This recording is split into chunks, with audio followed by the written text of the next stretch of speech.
अगर आपने गाड़ी बेच दी है लेकिन पेपर अधूरे हैं तो पुलिस आपके दरवाजे तक पहुंच सकती है। जानिए कानून क्या कहता है।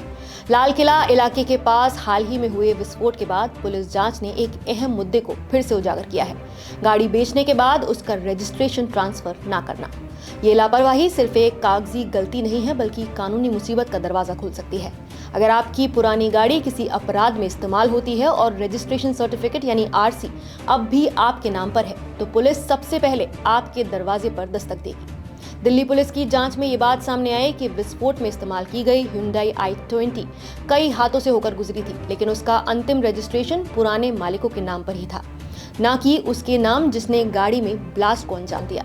कई पूर्व मालिकों को हिरासत में लेकर पूछताछ की गई। एक वरिष्ठ अधिकारी ने यह भी बताया कि गाड़ी के कई बार बिकने और अंतिम व्यक्ति का एक संवेदनशील क्षेत्र से जुड़ा होना इस बात की ओर इशारा करता है कि जानबूझकर दस्तावेजों की जटिलता बढ़ाई गई थी ताकि जांच एजेंसियों को भ्रमित किया जा सके। यहाँ ये जानना बहुत जरूरी हो जाता है कि आखिर कानून क्या कहता है। मोटर वाहन अधिनियम के अनुसार जब तक किसी वाहन का रजिस्ट्रेशन सर्टिफिकेट आधिकारिक तौर पर आरटीओ के रिकॉर्ड में नए खरीदार के नाम पर ट्रांसफर नहीं होता, तब तक वो वाहन का कानूनी मालिक पुराना विक्रेता ही माना जाता है। इस स्थिति में यदि वाहन किसी अपराध या दुर्घटना में शामिल पाया जाता है तो मूल मालिक को ही जवाबदेह ठहराया जा सकता है। ऐसे में कानूनी प्रक्रिया जानना और भी जरूरी हो जाता है। तो चलिए आपको बताते हैं कि किन फॉर्म्स की आपको जरूरत होती है। गाड़ी बेचना केवल पैसों का लेन देन नहीं है बल्कि एक कानूनी हस्तांतरण यानी एक लीगल ट्रांसफर भी है। इसलिए फॉर्म 29 भरना जरूरी होता है। इस फॉर्म के जरिए विक्रेता को गाड़ी बेचने की जानकारी 14 दिनों के भीतर आरटीओ को देनी होती है। ये बताता है कि वाहन अब आपके पास नहीं है। वहीं फॉर्म 30 भी भरना जरूरी है। खरीदार और विक्रेता दोनों के हस्ताक्षर से ये फॉर्म दाखिल किया जाता है जिससे आरसी आधिकारिक रूप से ट्रांसफर हो सके। और एक बात ध्यान रखें कि इन फॉर्म्स की कॉपी पर आरटीओ की मुहर जरूर लें।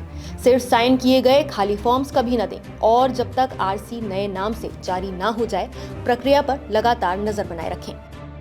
इस पूरी घटना के बाद पुलिस अधिकारियों ने चेताया है कि अपराधी ऐसे वाहनों की तलाश में रहते हैं जिनके कागज अधूरे हों या जिनके कई मालिक रहे हों, ताकि उन्हें ट्रेस करना और भी मुश्किल हो जाए। इसलिए गाड़ी बेचने से पहले खरीदार की पहचान की पूरी जांच पड़ताल करना बहुत जरूरी है।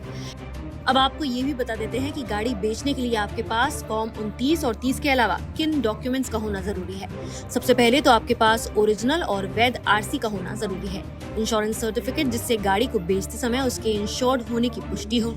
पीयूसी यानी pollution under control certificate. Valid address proof जैसे कि आधार, पासपोर्ट, वोटर आईडी या फिर बिजली बिल।